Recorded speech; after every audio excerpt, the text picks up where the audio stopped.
3 hours I spent in that kitchen, sweating over a perfect dinner like some desperate housewife from the 50s. The chicken marsala was golden, the asparagus crisp, the wine breathing at exactly room temperature. Candles flickered across our dining room table, casting romantic shadows on the walls of our modest Massachusetts home. I should have known better. The front door slammed open at 8:30, just as I was plating the final touches. Vanessa McGrath, my wife of 7 years, stumbled through the doorway with her usual entourage of shallow friends trailing behind her like gossipy ducklings. "Oh my God, Eli? What is all this?" Vanessa's voice dripped with disgust as she surveyed my carefully prepared anniversary dinner. Her perfectly styled blonde hair caught the candlelight, but her blue eyes were cold as winter ice. "Sierra, look at this. He's trying to be romantic again. Before we dive deeper into this story, I have one small request.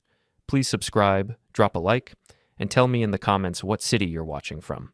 Sierra Martinez, Vanessa's best friend and professional enabler, let out a shrill laugh that could shatter wine glasses. "Oh, that's so desperate. Eli, honey, you know Vanessa doesn't do the whole domestic thing, right?" I stood there in my work clothes, jeans and a flannel shirt, still smelling like sawdust from the construction site, holding a plate of food I'd spent my afternoon perfecting. The third member of their toxic trio, Tara Walsh from Vanessa's office, was already pulling out her phone to document my humiliation. "Seriously, Eli, this is pathetic," Vanessa continued, her voice getting louder and more cruel with each word. "All these candles, the fancy food, the music. You look desperate, like really, really desperate." The three women erupted in laughter, their voices echoing off the walls of our small dining room. I felt something cold settle in my chest, a familiar sensation I'd been ignoring for months. The realization that my wife didn't just dislike me, she actively enjoyed hurting me. I set the plate down carefully on the table, my hands steadier than they had any right to be. Then, one by one, I blew out each candle, the room growing darker with every breath. "You're absolutely right, Vanessa," I said, my voice quiet but carrying clearly in the sudden silence. "This is over." I walked past the three women, grabbed my jacket from the hook by the door, and stepped out into the cool October night. Behind me, I heard Vanessa's voice, uncertainty creeping in for the first time. "Eli? Where are you going? Eli?" But I was already walking down Maple Street toward Lenny's bar, my mind racing with a single, crystal-clear thought. Tonight, I stopped being her husband. Tonight, I became something else entirely. The walk to Lenny's took 15 minutes, enough time for the cold anger in my chest to crystallize into something harder, more purposeful. Lenny's bar sat on the corner of Main and Oak, a dive bar that had been serving the blue-collar workers of Millbrook, Massachusetts for 40 years. The neon sign flickered erratically, casting red and blue shadows on the cracked sidewalk. Inside, the familiar smell of beer and fried food wrapped around me like an old friend. Lenny Morrison, the owner and bartender, looked up from wiping down glasses with his perpetually stained towel. He was 60-something, gray-bearded, and had the kind of weathered face that spoke of decades listening to other people's problems. "Eli McGrath," Lenny said, his gravelly voice carrying a note of surprise. "Don't usually see you here on a Tuesday night." "Thought you'd be home with the missus." I slid onto a bar stool and gestured for a beer. "Change of plans, Lenny." "Permanent change." He pulled a draft beer and set it in front of me, his sharp eyes studying my face. "That kind of night, huh?" Before I could answer, my phone buzzed with a text message. Then another. Then three more in rapid succession. I glanced at the screen and saw Vanessa's name lighting up with increasingly frantic messages. "Where did you go? Eli, come home. We need to talk. Stop being dramatic. You're embarrassing me in front of my friends. Answer me." I turned the phone face down on the bar and took a long drink of beer. "Lenny, you ever been married?" "Twice," he replied with a dry chuckle. "First one left me for a traveling salesman. Second one died of cancer 5 years ago. Why?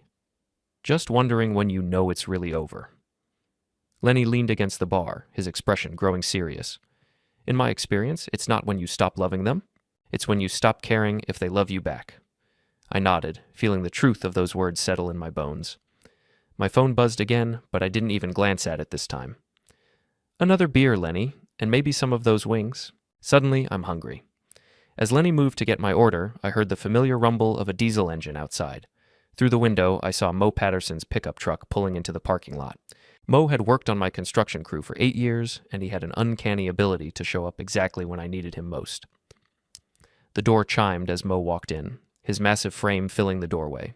At 6'4" and built like a linebacker, Mo looked intimidating until you saw his easy smile and kind eyes. He spotted me at the bar and ambled over, his work boots heavy on the wooden floor. Well, well, Mo said, settling onto the stool next to mine. Eli McGrath drowning his sorrows on a Tuesday night. This should be interesting. Not drowning, I corrected. Planning. Mo ordered a beer and studied my face with the same intensity he used to read blueprints. Planning what, exactly? I was about to answer when my phone lit up again. This time, it wasn't Vanessa calling. It was a text message from an unknown number, but when I opened it, I recognized the content immediately. Can't wait to see you tomorrow night. Same hotel, -B. The message was clearly meant for Vanessa. Somehow, in her panic over my sudden departure, she'd grabbed the wrong phone from our kitchen counter. My phone. Which meant her phone, with all her secrets, was sitting unattended in our house. I showed the message to Mo, whose eyebrows shot up toward his hairline. Well, I'll be damned, he muttered. How long you think this has been going on? Long enough, I replied, finishing my beer and standing up. Mo, you busy tomorrow? For you? My schedule just cleared. What do you need? I pulled on my jacket and dropped a 20 on the bar. I need to do some research, and I might need a witness. As we walked toward the door, Lenny called out behind us.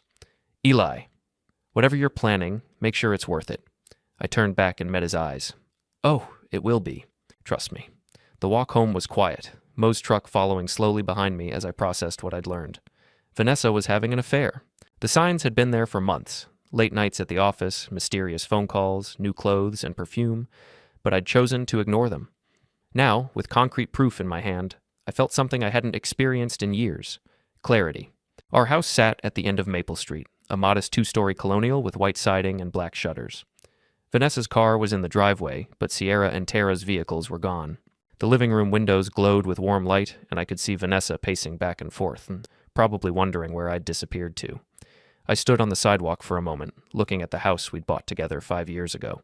We'd been happy then, or at least I thought we had been. Now I wondered how much of our marriage had been real, and how much had been an elaborate performance.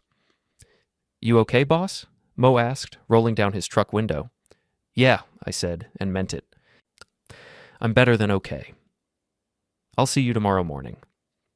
As Mo drove away, I walked up the front steps and opened the door. Vanessa was waiting for me in the living room, her arms crossed and her face set in an expression of righteous anger. Where the hell have you been? She demanded. You can't just walk out in the middle of dinner like that. It was rude and embarrassing. I looked at her, really looked at her, and felt nothing but cold calculation. Where's your phone, Vanessa? The question caught her off guard.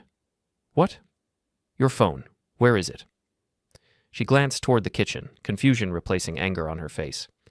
It should be in my purse. Why? I held up my phone, showing her the text from B. Because you grabbed the wrong one when you were busy humiliating me in front of your friends. The color drained from Vanessa's face as she read the message. For a moment, she looked genuinely panicked, vulnerable in a way I hadn't seen in years. Then her expression hardened, and I watched her transform into someone I barely recognized. It's not what you think, she said, her voice steady but her hands shaking slightly. Really? I walked past her into the kitchen and picked up her phone from the counter. Then you won't mind if I take a look at this. Eli, don't. There was desperation in her voice now. Please, we can talk about this. But I was already scrolling through her messages, and what I found was worse than I'd imagined. Months of conversations with someone named Brandon Hale, explicit photos, plans for secret meetings, discussions about how boring and pathetic I was, how she was only staying married to me for financial security while she figured out her next move. I set the phone down carefully on the kitchen counter and turned to face my wife. She was crying now, mascara running down her cheeks in black streaks. How long? I asked. Eli, please. How long, Vanessa? She took a shaky breath. 6 months. Maybe 7. I nodded, feeling strangely calm. And you were planning to leave me for him? I don't know. Maybe. I'm confused, Eli. I need time to figure things out. Time, I repeated. Right. I walked to the closet and pulled out a suitcase, setting it on the coffee table in front of her. What are you doing? She asked. Saving you the trouble of figuring things out, I replied. Pack your things, Vanessa. Tonight. You can't kick me out. This is my house, too. I smiled then, the first genuine smile I'd felt all evening. Actually, I can. See? The house is in my name only, remember? You insisted on keeping your maiden name and separate finances because you valued your independence. Well, congratulations. You're about to get all the independence you can handle. The next morning dawned gray and cold, typical October weather for Massachusetts. I woke up alone for the first time in 7 years, and instead of feeling lonely, I felt liberated. Vanessa had packed a bag and left around midnight, muttering about staying with Sierra until we could work things out. There wouldn't be any working things out. Not anymore. I made coffee and sat at the kitchen table with Vanessa's phone, scrolling through months of betrayal. The messages painted a clear picture of a woman who viewed her marriage as a convenience and her husband as a joke. But they also revealed something else.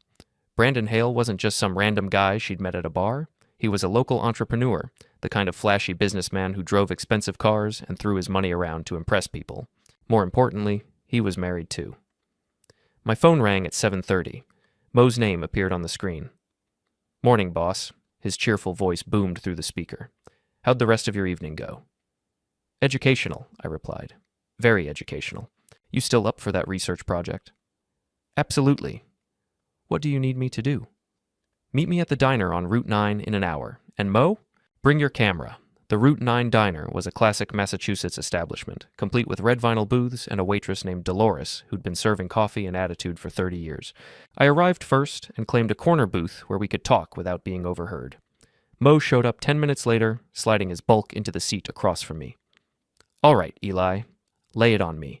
What exactly are we dealing with here?" I filled him in on everything, the affair, the cruel messages, Vanessa's plan to string me along while she figured out her next move. Mo listened without interruption, his expression growing darker with each detail. "Jesus, Eli," he said when I finished. I never liked Vanessa much, but this is cold even for her." "It gets worse," I said, showing him some of the messages on her phone. "Look at this one from last week." Mo read aloud. "Eli's working late again on that stupid renovation project. Perfect timing for us. He's so clueless, I almost feel bad for him. Almost." Mo looked up, his jaw tight. "What a piece of work." "And this Brandon guy," I continued, "he's not just some innocent victim. Look at these messages. He knows I exist, knows Vanessa's married, and he's actively encouraging her to leave me." I showed Mo a particularly damning exchange where Brandon suggested ways Vanessa could hide money from me and recommended a divorce lawyer who specialized in maximizing settlements for women. "So what's the plan?" Mo asked. Before I could answer, my attention was caught by a familiar voice from the booth behind us. I turned slightly and saw Mrs. Eleanor Kitteridge, my 70-something neighbor, holding court with two other elderly women. Mrs. Kitteridge had lived on Maple Street for 40 years and knew everyone's business better than they knew it themselves. "Saw that McGrath girl coming home at all hours last night," she was saying in her carrying whisper. "Had a suitcase with her, too. And earlier in the evening, there was quite the commotion at their house. Raised voices, doors slamming." I caught Mo's eye and nodded toward Mrs. Kitteridge. He grinned and nodded back. In a town like Millbrook, information was currency, and Mrs. Kitteridge was the Federal Reserve. "Excuse me, Mrs. Kitteridge," I said, turning around in my seat. I couldn't help but overhear. "I hope we didn't disturb you last night." The elderly woman's eyes lit up with the prospect of first-hand gossip. "Oh, Eli. How are you, dear? And don't worry about the noise. These old houses carry sound, you know. Is everything all right?" I saw Vanessa leaving with luggage. "We're having some marital difficulties," I said, injecting just the right amount of sadness into my voice. "I'm afraid Vanessa has been... well, let's just say she's been spending time with someone else." Mrs. Kitteridge's companions leaned forward eagerly. This was premium gossip material. "Oh my," Mrs. Kitteridge said, her voice full of sympathy. "I'm so sorry to hear that, Eli. You're such a good man. Always so polite, always taking care of that house. Vanessa doesn't know how lucky she is." "Was," I corrected gently. How lucky she was. I spent another 10 minutes carefully planting seeds of information with Mrs. Kitteridge and her friends. By the time Mo and I left the diner, I knew that half of Millbrook would know about Vanessa's affair by dinner time. In a small town, reputation was everything, and Vanessa's was about to take a serious hit. Phase 1 complete, I told Mo as we walked to our trucks. Now for Phase 2, which is, we're going to pay Mr. Brandon Hale a visit. According to the information I'd gleaned from Vanessa's phone, Brandon owned a small tech consulting company called Hale Innovations. His office was in a converted warehouse in the trendy part of downtown Millbrook, the area where young professionals went to drink overpriced coffee and pretend they were living in Boston. Mo and I parked across the street and observed the building for an hour. At 11:30, a silver BMW pulled into the parking lot, and a man in an expensive suit climbed out. Even from a distance, I could tell this was Brandon Hale. He had the kind of confident swagger that came from never being held accountable for anything. That's him, I said, raising Mo's camera with its telephoto lens. Let's see what Mr. Hale's day looks like. For the next 3 hours, we documented Brandon's routine. He spent most of his time in his office, but he also made several trips to his car to take phone calls. During one of these calls, Mo managed to capture clear photos of Brandon laughing and gesturing animatedly, obviously having a good time. Think he's talking to Vanessa? Mo asked. Probably. Look at the timestamps on these messages. She usually calls him around noon. At 2 o'clock, Brandon emerged from his office again, but this time he wasn't alone. A woman in a business suit walked with him to his car, and they embraced before she got into a red Honda Civic and drove away. Well, well, Mo murmured, snapping photos. Looks like our boy Brandon might be playing the field. I smiled grimly. Or maybe that's his wife. A quick internet search on my phone confirmed my suspicion. Brandon Hale was indeed married to Jennifer Hale, a real estate agent who drove a red Honda Civic. According to her company website, she specialized in luxury properties and had been married to Brandon for 3 years. This just keeps getting better, I said, showing Mo the website. Brandon's not just cheating with my wife. He's cheating on his wife with my wife. So what now? I checked my watch. It was almost 3 o'clock, which meant Vanessa would be getting off work soon. According to her messages with Brandon, they had plans to meet at the Riverside Hotel at 4:30. Now we go to the hotel, I said, and we get some evidence that even Vanessa can't deny. The Riverside Hotel was a mid-range establishment on the outskirts of Millbrook, the kind of place that catered to traveling businessmen and people having affairs. Mo and I positioned ourselves in the parking lot with a clear view of the entrance. Vanessa arrived first, at exactly 4:25. She'd changed out of her work clothes into a blue dress I'd bought her for her birthday last year. The irony wasn't lost on me. Brandon showed up 10 minutes later in his BMW, and I watched through the camera lens as he and my wife embraced in the parking lot before walking into the hotel together. Got it, Mo said, lowering the camera. Clear shots of both of them entering the hotel together. Time-stamped and everything. I felt a strange sense of satisfaction as I watched the hotel entrance. For months, I'd been the fool, the clueless husband who didn't know what was happening in his own marriage. But now I had evidence, and evidence was power. What's next, boss? Mo asked. I started the truck and pulled out of the parking lot. Next, we go back to Lenny's.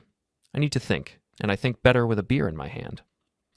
Lenny's was busier in the afternoon, filled with construction workers and other blue-collar guys getting off their shifts. The familiar atmosphere of honest work and honest conversation felt like a balm after the sleazy hotel parking lot. Lenny looked up as Mo and I claimed our usual spots at the bar. Back again, Eli? This is becoming a habit. A temporary one, I assured him. Lenny, you know most of the business owners in town, right? Been here 40 years, he replied, pulling 2 beers. I know everybody who matters and most who don't. Why? What do you know about Brandon Hale? Runs a tech company downtown? Lenny's expression soured. Hale? He's a piece of work. Came in here once about 2 years ago, acting like he owned the place. Complained about the beer, the food, the music. Made some comment about how this place was everything wrong with small-town America. Sounds charming, Mo muttered. Gets better, Lenny continued. He tried to hit on Sarah Martinez. You know, Sierra's younger sister who works at the bank? This was before he was married, mind you, but still. Kid was barely 21, and he was pushing 30. Sarah shut him down hard, and he got nasty about it. Called her a small-town nobody who didn't know a good opportunity when she saw it. I filed this information away. Brandon Hale was exactly the kind of arrogant predator I'd expected him to be. Why the interest? Lenny asked. He's been sleeping with my wife. Lenny set down the glass he'd been cleaning and studied my face. I'm sorry to hear that, Eli. That's rough. It's about to get rougher, I said. For him? As if summoned by our conversation, the door to Lenny's opened and Sierra Martinez walked in. She looked around the bar nervously before approaching us. Eli, she said, her voice uncertain, can I talk to you? I gestured to an empty stool. Sure, Sierra. What's on your mind? She climbed onto the stool and ordered a white wine, which looked ridiculous in the dive bar setting. It's about Vanessa. She's staying at my place, and she's pretty upset about what happened last night. I bet she is. She says you threw her out of the house, that you went crazy and started making accusations. I pulled out my phone and showed Sierra the text message from Brandon that had started everything. Her face went pale as she read it. Oh, she said quietly. Yeah, oh. I put the phone away. Sierra, how long have you known about the affair? She squirmed on her stool, avoiding my eyes. I don't know what you mean. Come on, Sierra. You're Vanessa's best friend. You go everywhere together, tell each other everything. You knew. Finally, she nodded. A few months. But Eli, she's confused. She doesn't know what she wants. She wants Brandon Hale, I said flatly. She's made that pretty clear. Maybe, but no buts, Sierra. She made her choice. Now she gets to live with the consequences. Sierra finished her wine quickly and stood up. Vanessa's right about you, Eli. You are vindictive. No, I replied calmly. I'm just done being the fool. After Sierra left, Mo turned to me with a grin. That went well. Better than well, I said. Now I know for sure that Sierra was complicit in the whole thing. That's useful information. My phone buzzed with a text message. It was from Vanessa.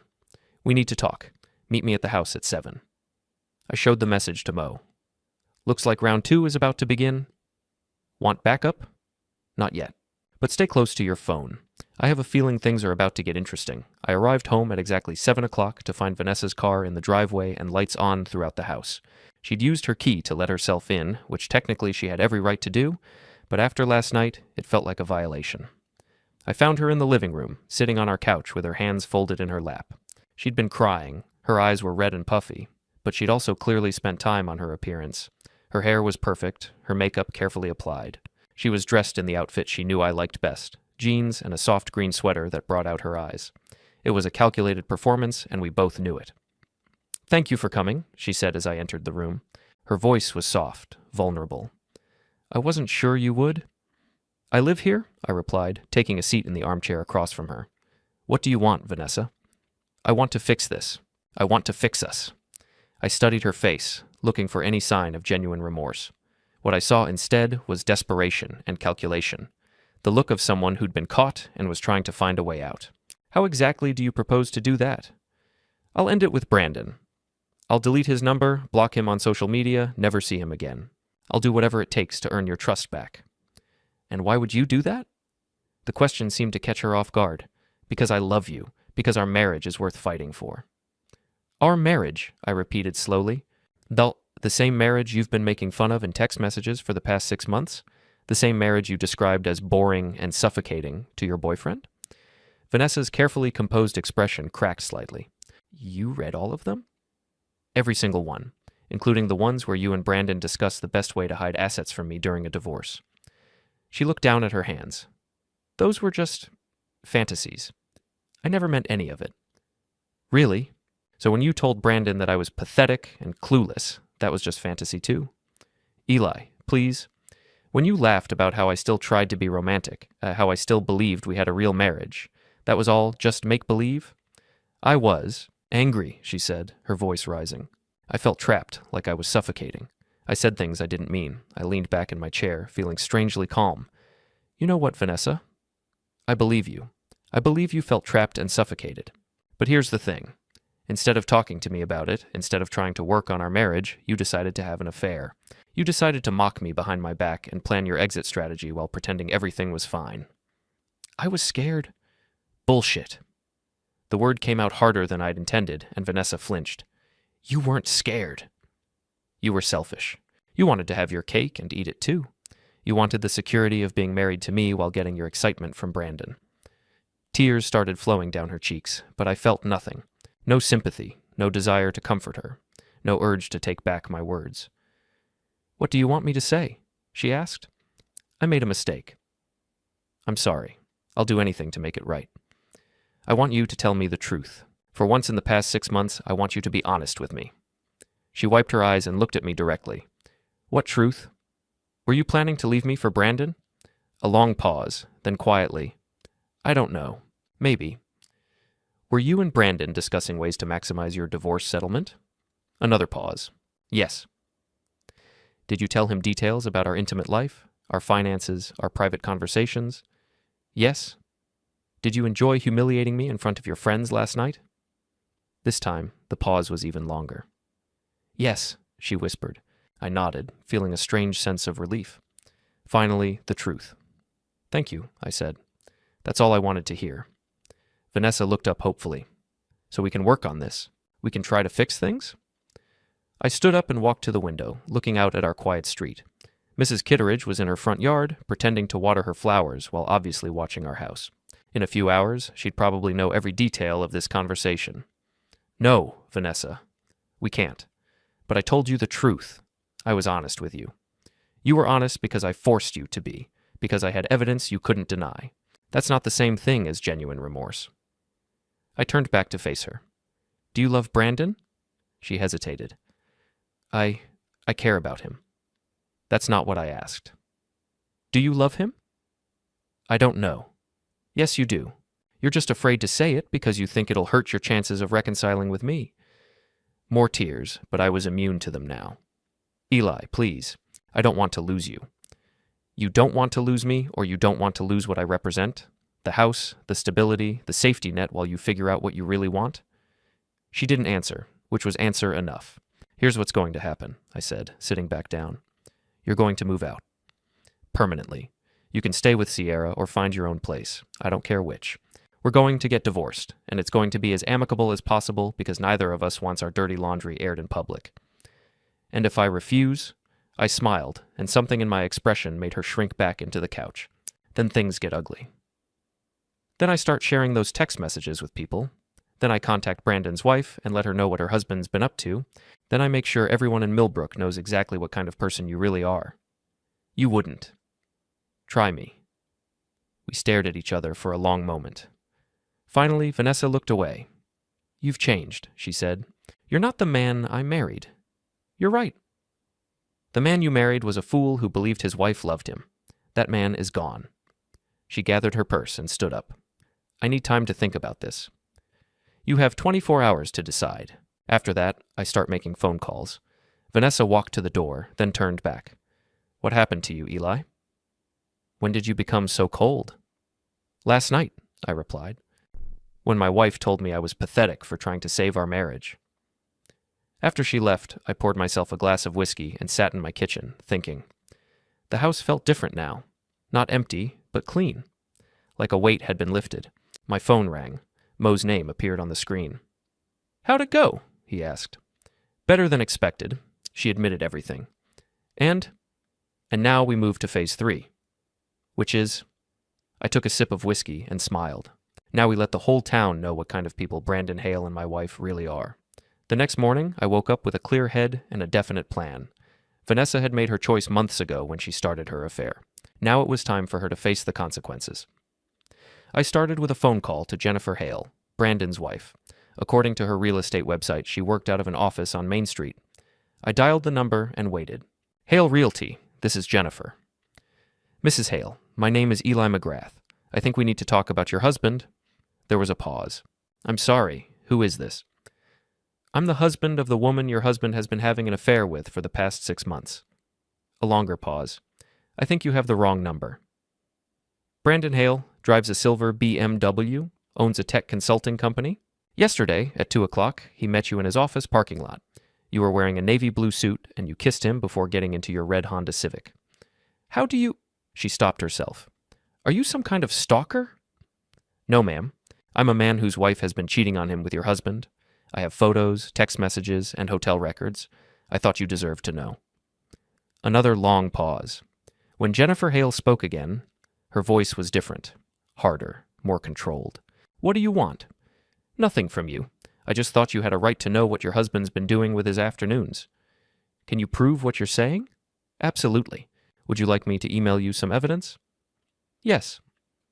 I spent the next hour putting together a comprehensive package for Jennifer Hale. Photos of Brandon and Vanessa entering the hotel together. Screenshots of their most damning text messages with identifying information blacked out. A timeline of their affair based on credit card receipts and phone records. When I finished, I sent it all to Jennifer's email address and waited. She called back within 10 minutes. Jesus Christ, she said without preamble. How long did you say this has been going on? 6 months that I can prove. Possibly longer. And your wife, Vanessa? She knows Brandon's married?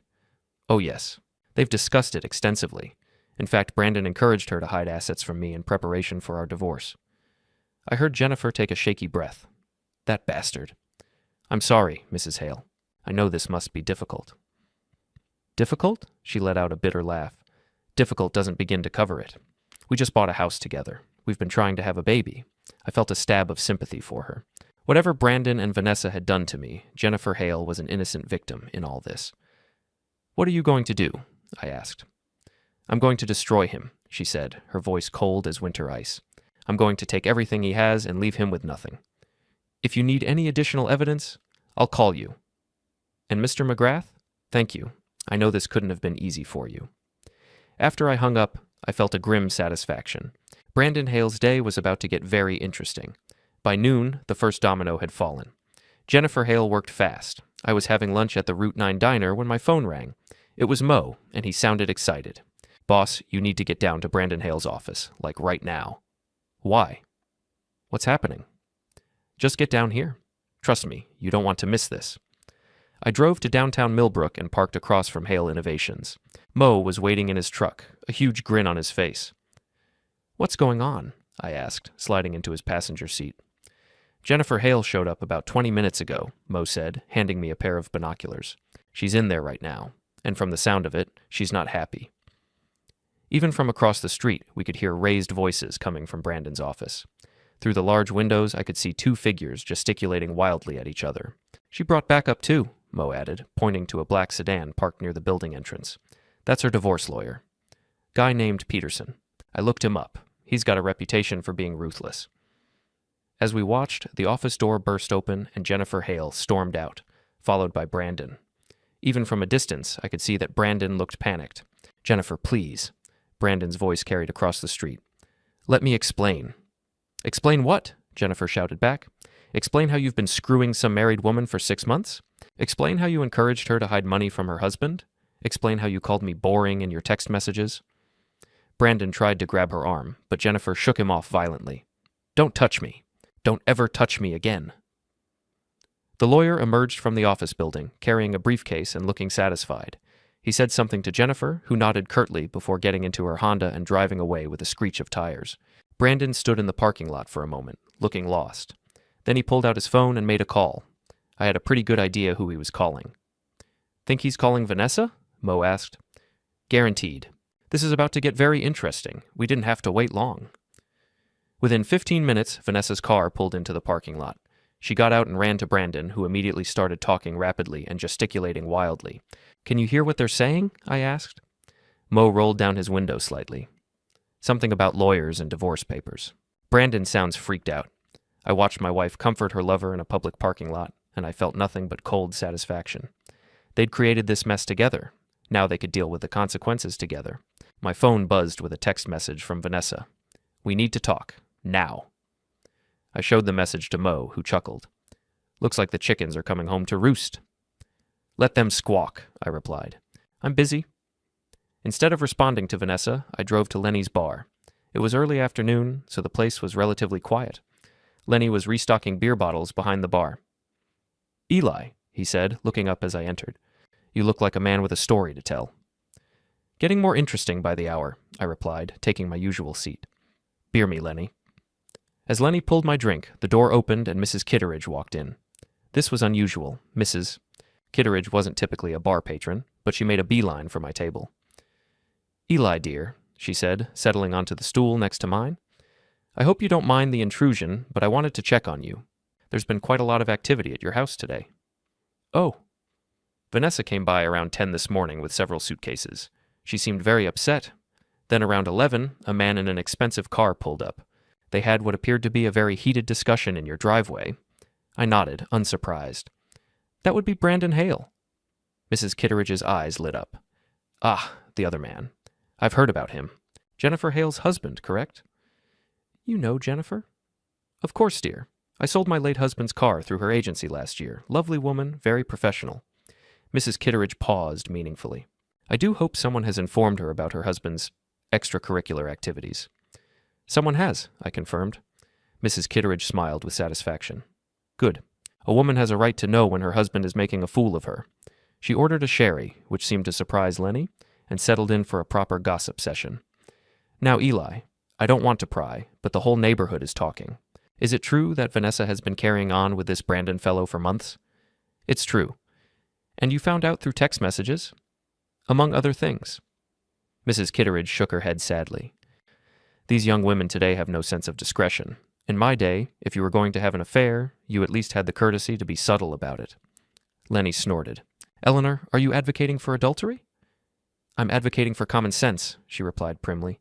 If you're going to destroy your marriage, don't be stupid about it. My phone rang. Vanessa again. I declined the call. Not taking calls from the missus? Lenny asked. Ex-missus, I corrected. And no. She made her choices. Now she gets to live with them.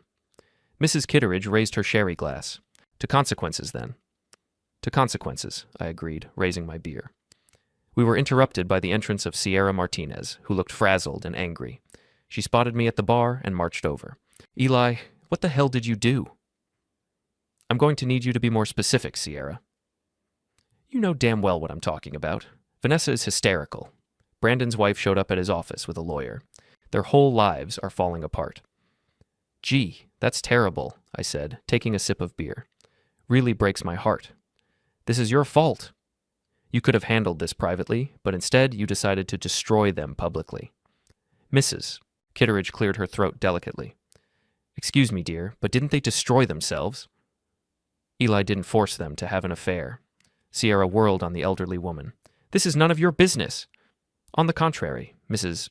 Kitteridge replied coolly. When people conduct their affairs, literally, in public view, it becomes everyone's business. Vanessa and this Brandon fellow made their choices. They're simply facing the natural consequences. Natural consequences? Sierra's voice was getting shrill. Eli deliberately set out to ruin them. No, I said, standing up. Vanessa and Brandon set out to ruin my marriage. I just made sure they didn't get away with it. You're being vindictive. I'm being honest. For the first time in months, everyone involved is dealing with the truth instead of lies and deception. Sierra looked like she wanted to say more, but Lenny stepped forward. At 6'2" and built like a linebacker, he could be intimidating when he wanted to be. Sierra, he said quietly, I think you should leave. She looked around the bar, realized she had no support, and stormed out. Through the window, I watched her get into her car and speed away. Well, Mrs. Kitteridge said mildly, that was unpleasant. My phone buzzed again. This time it was a text from an unknown number. This is Brandon Hale. We need to talk. Man to man. I showed the message to Lenny and Mrs. Kitteridge. Oh, this should be good, Lenny said. What are you going to tell him? I typed back, Lenny's bar. 1 hour. Come alone. You sure about this? Lenny asked. Absolutely. It's time, Mr. Hale and I had a proper conversation. Mrs. Kitteridge finished her sherry and stood up. Well, this has been most entertaining, but I should get home. Eli, dear, do be careful. Desperate men do stupid things. Don't worry, Mrs. Kitteridge. I can handle Brandon Hale. After she left, Lenny and I spent the next hour preparing for Brandon's arrival. Lenny made sure the security cameras were working properly, and I called Mo to let him know what was happening. Want me to come down? Mo asked. Not yet. But stay close to your phone. At exactly 4 o'clock, Brandon Hale walked into Lenny's bar. He looked like hell. His expensive suit was wrinkled, his hair disheveled, and his face showed the strain of a very bad day. He spotted me at the bar and walked over, trying to project confidence but failing miserably. Eli McGrath, he said, extending his hand. We haven't been properly introduced. I looked at his outstretched hand but didn't take it. No, we haven't. But I feel like I know you pretty well. Vanessa's shared a lot of details about your relationship. Brandon's hand dropped to his side. Look, I know the situation is complicated. Complicated? I interrupted. That's an interesting word choice. I would have gone with screwed up myself. Brandon glanced around the bar nervously. There were only a few other patrons, all of whom were studiously ignoring our conversation. Can we talk privately? He asked. We are talking privately. Lenny here is the soul of discretion. Aren't you, Lenny?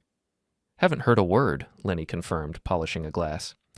Brandon sat down on the stool next to mine, uninvited. Okay, look, I know you're angry. I get it. If I were in your position, I'd be angry too. Would you? That's fascinating. Tell me, Brandon, what exactly would you be angry about? About the affair. About Vanessa and me. Just the affair? Not the months of lies? Not the cruel messages making fun of me? Not the financial planning to screw me over in a divorce? Brandon's face went pale. She told you about that? She didn't have to. I read your text messages. All of them. Jesus. Brandon ran his hands through his hair. Okay, yes, we said some things we shouldn't have. We got carried away. Carried away, I repeated. Is that what you call plotting to defraud me? It wasn't fraud. It was just relationship advice. I turned to face him fully. Brandon, let me ask you something. Did you know I existed when you started sleeping with my wife? Yes, but did you encourage her to lie to me about where she was and what she was doing? It's not that simple. Did you tell her she deserved better than being married to a boring construction worker? Brandon looked down at his hands. Yes. Did you laugh when she told you about my attempts to be romantic? When she described me as pathetic and desperate? Yes. Then you know exactly why I'm not interested in your explanations or excuses. Brandon looked up, desperation creeping into his voice. What do you want? Money? I can pay you. Just name your price. The offer hung in the air between us. Lenny stopped polishing his glass and looked at me expectantly. You think this is about money? I asked. Isn't it? Isn't that what this whole thing is about? You want to make us pay? I smiled, and something in my expression made Brandon shrink back. Oh, Brandon. You still don't get it, do you? This isn't about money. This is about consequences. You and Vanessa thought you were so clever, so much smarter than the boring husband who didn't know what was happening in his own marriage. You thought you could have your fun and then discard me like yesterday's garbage. That's not... But here's the thing about underestimating people, Brandon. Sometimes they surprise you. I stood up and dropped a 20 on the bar. Your wife Jennifer seems like a nice woman. Smart, too. I bet she's going to take you for everything you're worth in the divorce. You bastard, Brandon said, his composure finally cracking. You destroyed my marriage. No, you destroyed your marriage. I just made sure your wife found out about it. Brandon stood up too, his hands clenched into fists. You think you're so clever, don't you? Well, here's some news for you. Vanessa never loved you. She told me so herself. She said you were boring and pathetic, and that she only stayed married to you for security. The words were meant to hurt, but they bounced off me like water off glass. I know, I said calmly. She told me the same thing last night. Brandon's face showed confusion. Then why? Because it doesn't matter anymore, Brandon. Vanessa stopped being my wife the moment she decided to have an affair with you. Everything that's happened since then has just been cleanup. I walked toward the door, then turned back. Oh, and Brandon. You might want to check your business accounts. I hear Jennifer's lawyer is very thorough. As I left the bar, I could hear Brandon behind me, his voice rising in panic. What does that mean? What did you tell her? But I was already gone, walking out into the cool October afternoon with a spring in my step. Phase 3 was complete. Time for the grand finale. The next morning brought news that exceeded even my expectations. I was having coffee in my kitchen when Mo called, barely able to contain his excitement. Boss, you're not going to believe what happened overnight. Try me. Brandon Hale's business is finished. Jennifer's lawyer got an emergency injunction, freezing all his assets pending their divorce proceedings. Apparently, Brandon had been using company funds for his affair. Hotel rooms, expensive dinners, gifts for Vanessa. Jennifer's claiming marital fraud. I nearly choked on my coffee. Seriously? Gets better. Word is that Jennifer found out Brandon took out a loan against their house to expand his business, but instead of using it for legitimate expenses, he spent a chunk of it on his affair. We're talking about tens of thousands of dollars. Holy shit. Yeah, and here's the kicker. Vanessa's name is on some of the receipts. Jennifer's lawyer is going after her too, claiming she was complicit in the fraud. I set down my coffee cup, stunned. I'd wanted to expose the affair and humiliate them both, but this was beyond anything I'd imagined. Where did you hear all this? Mrs. Kitteridge called me this morning.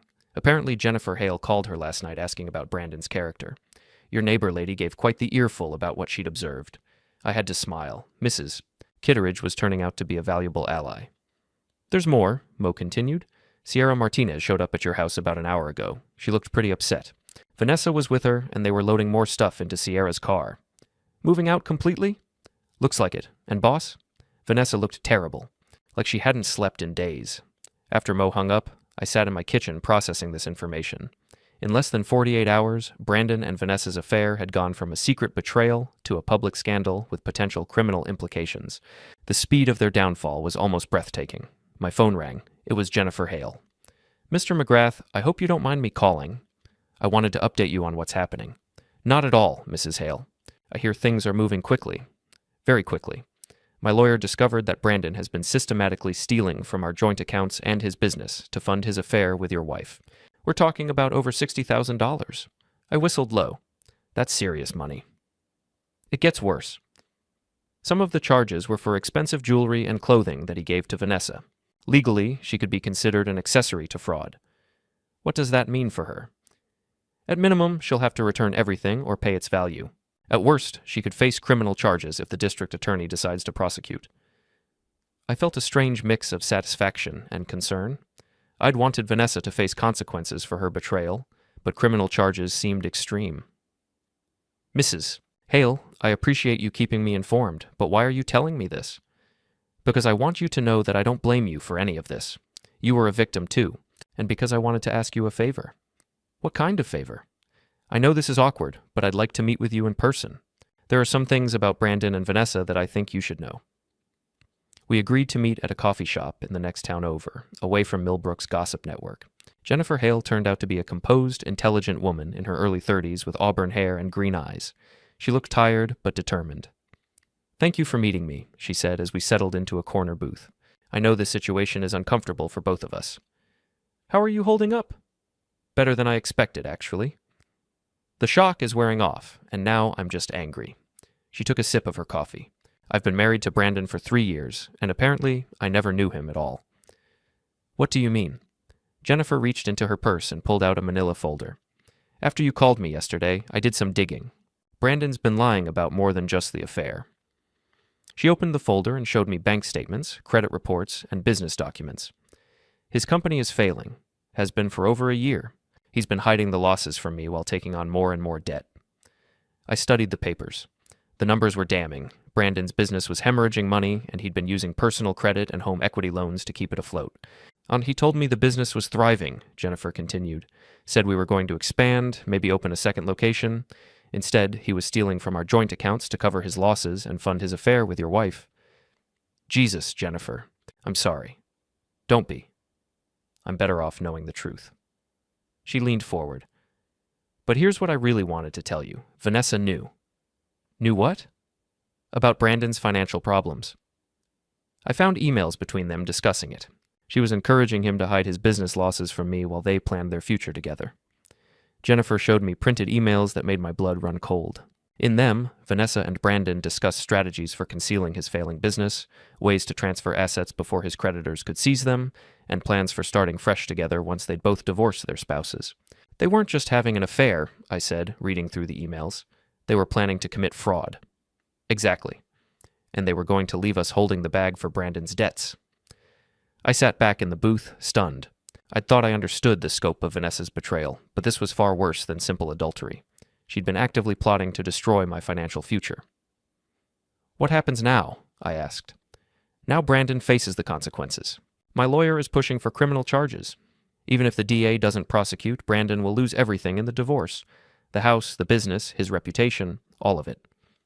And Vanessa? Jennifer's expression hardened. Vanessa received gifts purchased with stolen money. She participated in planning financial fraud. She's going to face consequences too. As if summoned by our conversation, my phone buzzed with a text from Vanessa. Eli, please call me. I'm in serious trouble and I need your help. I showed the message to Jennifer, who smiled grimly. I bet she does. Are you going to call her back? Jennifer asked. No, I said, deleting the message. Vanessa made her choices. Now she gets to deal with the results. Jennifer and I talked for another hour, sharing information and coordinating our responses to the legal proceedings that were sure to follow. When we parted ways, I felt a strange sense of closure. The betrayal was complete, the truth was out, and justice was being served. I drove back to Millbrook feeling lighter than I had in months. The autumn afternoon was crisp and clear, and for the first time in a long while, the future looked bright. I was pulling into my driveway when I noticed a familiar car parked across the street, Sierra's Honda Civic. As I got out of my truck, Sierra emerged from her car and walked toward me. Eli, we need to talk. No, Sierra, we don't. Yes, we do. Vanessa is falling apart. She's scared out of her mind about these fraud charges. I unlocked my front door. That's not my problem anymore.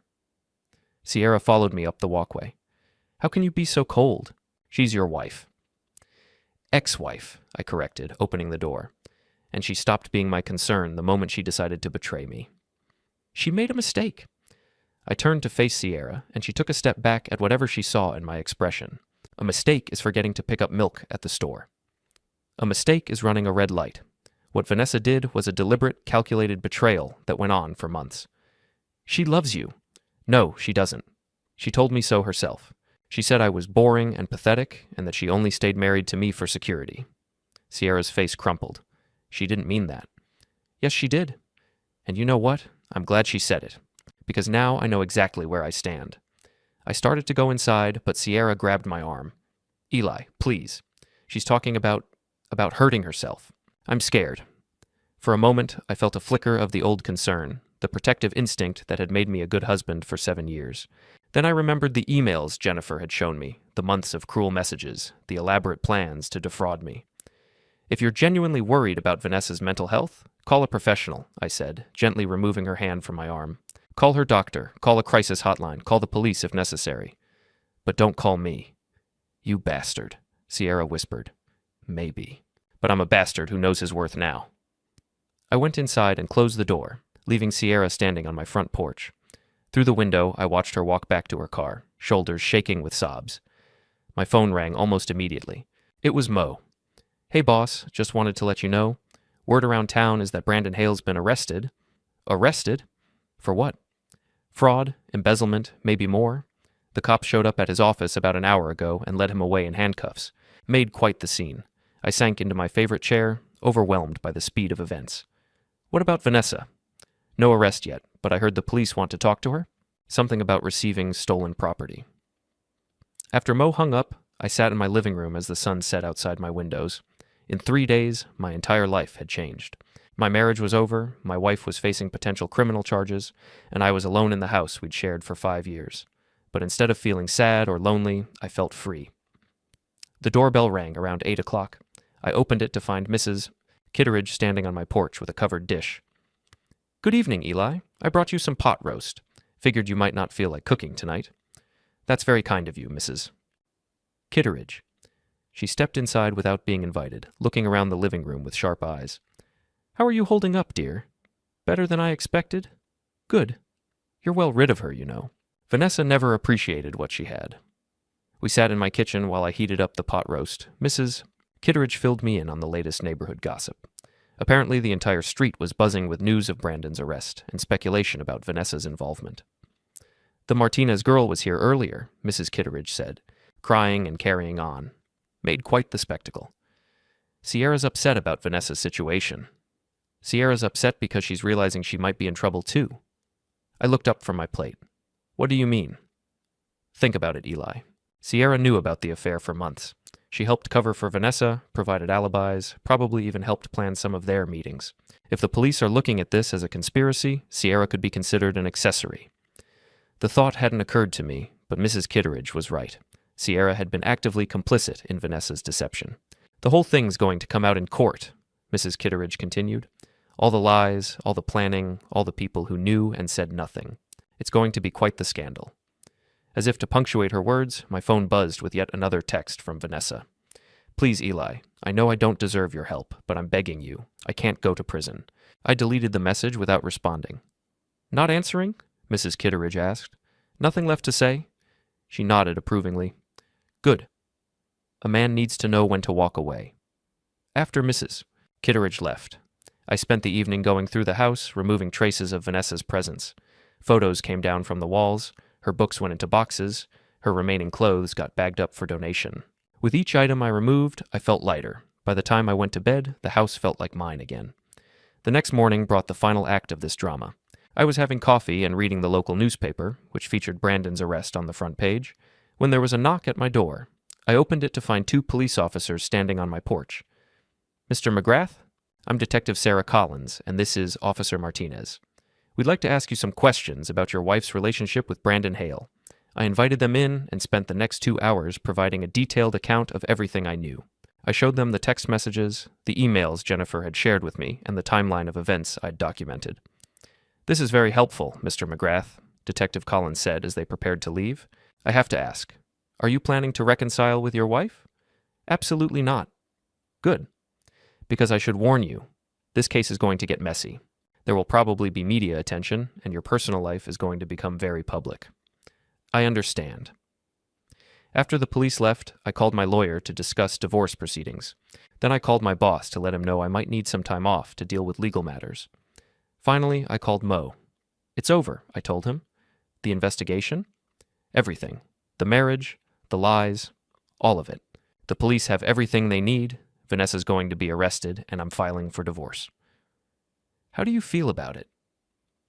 I looked around my quiet house, sunlight streaming through the windows, and realized I felt something I hadn't experienced in months. Peace. Oh, I feel free, Mo. For the first time in years, I feel completely free. That afternoon, I was working in my garage when I heard a car pull into the driveway. I looked up to see a police cruiser, and my heart sank as I realized what was happening. Through my kitchen window, I watched as Detective Collins knocked on what used to be Vanessa's door. When there was no answer, she tried calling. Finally, she left a card wedged in the door frame. My phone rang a few minutes later. It was Detective Collins. Mr. McGrath, do you know where your wife is currently staying? With Sierra Martinez on Oak Street. But, Detective, she's not my wife anymore. Not in any way that matters. I understand. We'll find her. An hour later, the news was all over town. Vanessa McGrath had been arrested on charges of conspiracy to commit fraud and receiving stolen property. Sierra Martinez had been arrested as an accessory after the fact. I heard about it from Mrs. Kitteridge, who called me with barely contained excitement. They got them both, Eli, Vanessa and Sierra, led away in handcuffs just like Brandon. The whole neighborhood saw it. I should have felt triumphant. This was what I'd wanted. Consequences for the people who had betrayed and humiliated me, but instead I felt empty, drained of all emotion. Eli? Are you there? I'm here, Mrs. Kitteridge. How do you feel? I thought about the question seriously. How did I feel? Vindicated? Satisfied? Sad? I feel like it's over, I said finally. All of it. The marriage, the betrayal, the anger. It's all finally over. That evening, I sat on my back porch with a beer, watching the sunset over Millbrook. My phone had been ringing all day, reporters, curious neighbors, distant relatives who'd heard about the scandal. I'd stopped answering after the first few calls. Tomorrow, I would start rebuilding my life. I would focus on my work, maybe travel a little, definitely start dating again when I felt ready. I was only 38 years old. I had plenty of time to find someone who would appreciate what I had to offer. But tonight, I just wanted to sit in the quiet and enjoy the peace. My phone buzzed one last time. It was a text from an unknown number. This is Vanessa. They let me make one call. I just wanted to say I'm sorry. For everything. You deserved better. I read the message twice, then deleted it. She was right. I had deserved better. And now, finally, I was free to find it. I finished my beer as the last light faded from the sky, then went inside my house, and locked the door behind me. Tomorrow would bring new challenges, new opportunities, new possibilities. But tonight, for the first time in months, I slept peacefully in my own bed, with no lies, no deception, and no betrayal to worry about. The candles had been blown out, the anniversary dinner thrown away, and the marriage reduced to ashes. But from those ashes, I had emerged stronger, wiser, and completely, utterly free. 3 months later, I ran into Jennifer Hale at the grocery store.